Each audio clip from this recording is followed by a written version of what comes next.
تو کانٹے سے بچے گا اور چابی اٹھا لے گا، کام کی چیز ہے. تو یہ ایک روشنی ہے، ایک رہبری ہے. اس لیے اس کا سنوارنا ضروری ہے کہ اپنا دین ہمارا سنور جائے. اور دین سنوارنے کا مطلب کہ اندر دلوں میں اللہ تعالیٰ سے صحیح تعلق ہو جائے. ہاں، یہ ضروری ہے کہ ہمارا تعلق اللہ تعالیٰ سے صحیح ہو جائے. اللہ سے کیا تعلق کریں گے؟ اس کا تو کوئی رشتہ دار نہیں ہے، اس کے برابر کوئی نہیں ہے. کہ اللہ سے تعلق عبادت اور بندگی کا ہے. ہاں، یہی تعلق اللہ نے ہمارے درمیان میں پھیلایا ہے. تم سب میرے بندے ہو. جنات اور انسان اور ملائکہ یہ سب اللہ کے بندے ہیں. تو بندگی والا تعلق اللہ تعالیٰ نے دیا ہے. اور دین اسی کی رہبری کرے گا کہ اللہ کی بندگی اور اللہ کی عبادت کیسے صحیح ہو جائے، کیسے بندہ بن کر زندگی گزرے. اس کی رہبری دین کرے گا کہ بندہ بن کر زندگی گزارو. کہ بندہ بن کر زندگی گزارنے کا کیا مطلب ہے؟ کہ بندہ بن کر زندگی گزارنے کا مطلب یہ ہے کہ اللہ کے ساتھ ایمان اور اخلاص سے رہو. اللہ سے کیسے رہو گے؟ کہ اللہ کے ساتھ ایمان سے اور اخلاص سے رہیں گے. کہ اللہ پر ہمارا ایمان ہے کہ اللہ ہی وہ ذات ہے جو عبادت کے لائق ہے، اس سے سوا کوئی عبادت کے لائق نہیں. اللہ ہی وہ ذات ہے کہ جو ہر ضرورت کو پوری کرنے والا، ہر نفع نقصان کا وہ مالک ہے. ہاں، ہر حال میں وہ اپنی قدرت سے سب کچھ کرنے والا ہے، اس کی قدرت سے سب کچھ ہوگا. تو اللہ کے ساتھ معاملہ عبدیت کا، احتیاج اور محتاجی کا. ہاں، اللہ کے ساتھ کہ ہم اللہ کی طرف محتاج ہیں اور ہم اللہ کے بندے ہیں. یہ تعلق پیدا کرنا ہے. جتنا اللہ کی طرف اپنی احتیاج بڑھے گی اتنی وہاں سے مدد آئے گی. جتنی احتیاج بڑھے گی، اپنی حاجتیں اللہ کو بتائیں گے تو اتنی مدد ہوگی. یہاں اللہ کو یہ پسند ہے کہ بندے اس کے سامنے اپنی حاجتیں پیش کریں، اس سے مانگیں، اس سے امیدوار رہیں، اس کے ساتھ اچھا گمان کریں، اس سے نا امید نہ ہوئیں. یہ سب ہدایتیں اللہ تبارک و تعالیٰ سے ہم کو دی گئی تاکہ ہمارا تعلق اللہ تعالیٰ سے صحیح ہو جائے. اور اللہ نے ایک بڑی بات ہم کو یہ سنائی کہ میں بندے کے ساتھ وہ معاملہ کروں گا جیسا وہ میرے ساتھ گمان کرے گا. تو کتنا آسان ہو گیا. ہاں، اللہ کی تو شانیں ہیں، ان شانوں پر کون عبور کرے گا؟ تو کہا میرے ساتھ جیسا گمان کرے گا ویسا معاملہ کروں گا. ہاں، انا عند ظن عبدی بی، حدیث شریف ہے، میں بندے کے ساتھ گمان کے مطابق مانگوں. ایسا گمان یہ ہے کہ اللہ میری مدد کرے گا، اللہ میری دعا قبول کرے گا، اللہ میری مشکل آسان کرے گا تو وہ ہوگی. اور یہ کہ اللہ ہم تو بندے ہیں، گنہگار ہیں، ہماری کون سنے گا؟ کہ نہ، اسی بات بھی غلط بات ہے. ابشروا واملوا ما یسرکم، ہدایت دی ہے. بشارت لو، خوش رہو اور اللہ سے امیدوار رہو. ایسے امیدوار رہو کہ اللہ تمہیں خوش کر دے گا.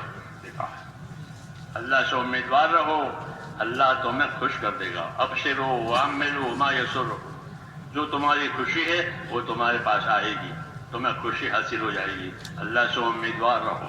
ہاں، کوئی دوسرا نہیں ہے جو امیدیں پوری کرے.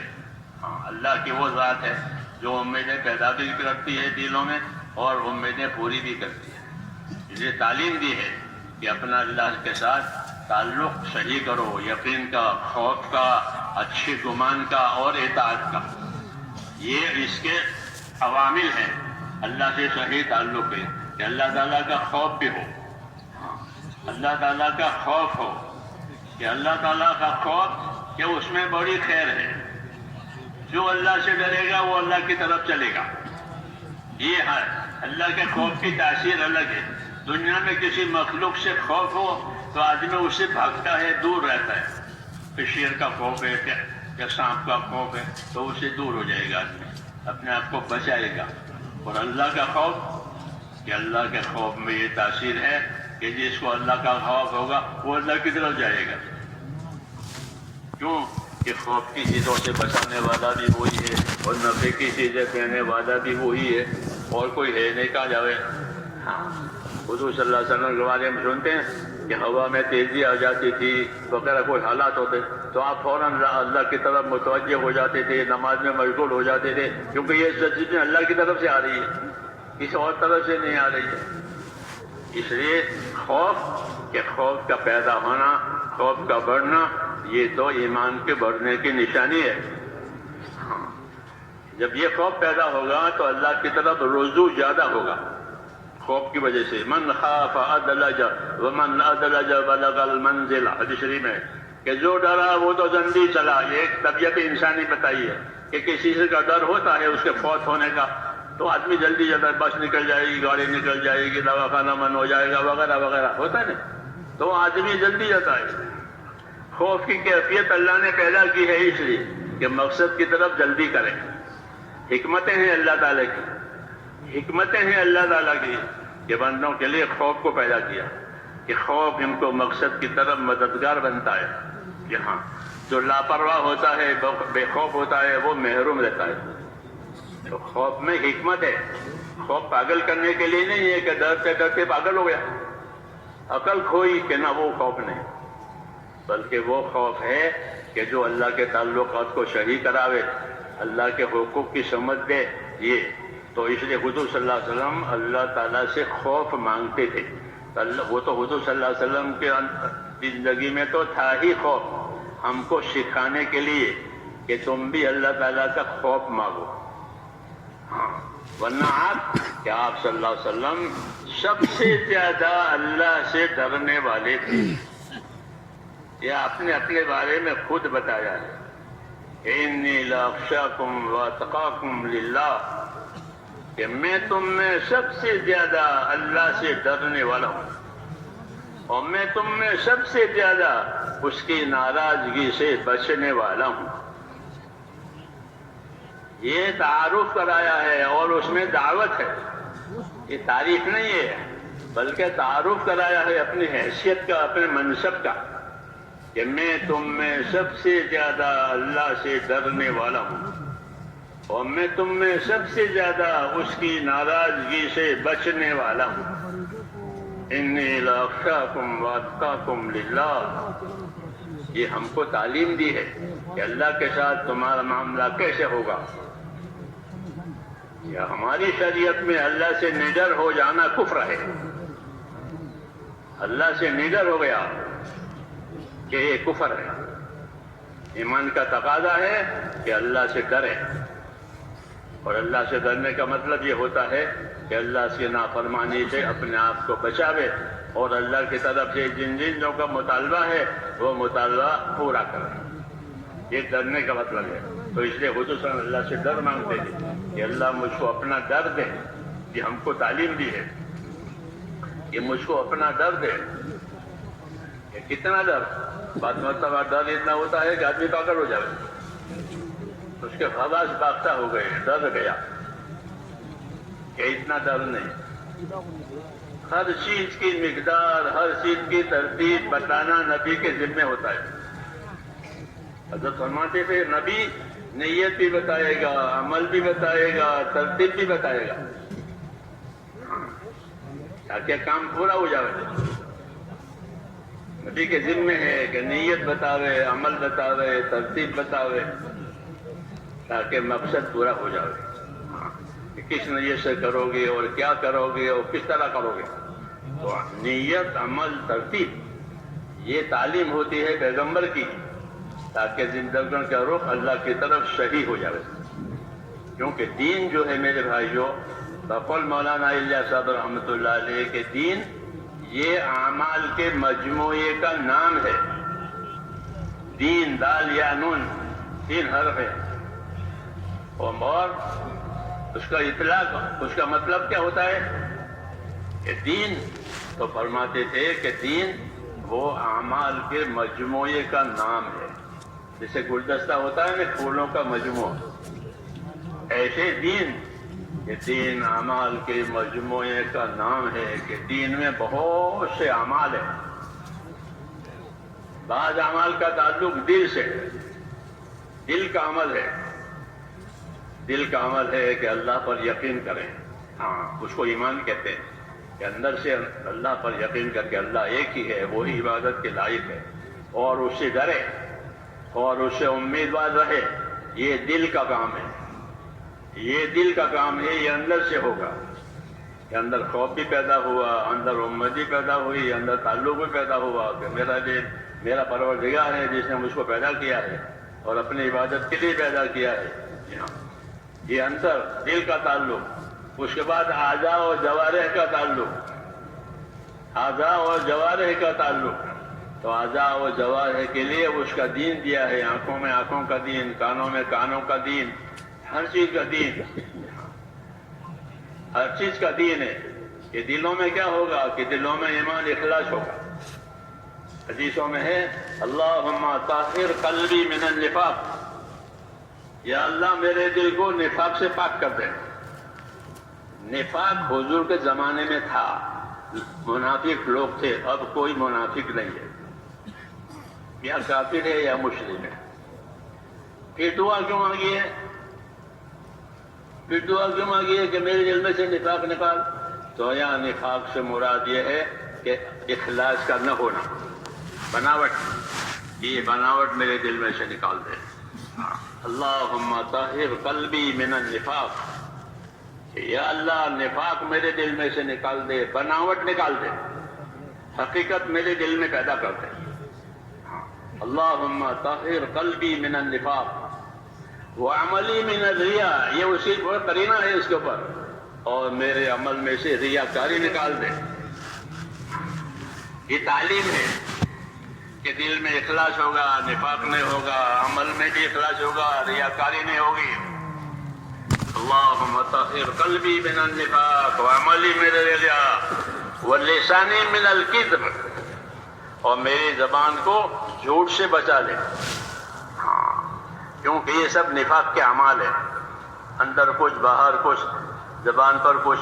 جی ہاں، یہ تو اسے پاکی یہ تعلیم ہے کہ معاملہ اللہ تعالیٰ سے اندر سے باہر سے صاف، کہ اللہ میرے دل کو پاک کر دے نفاق سے.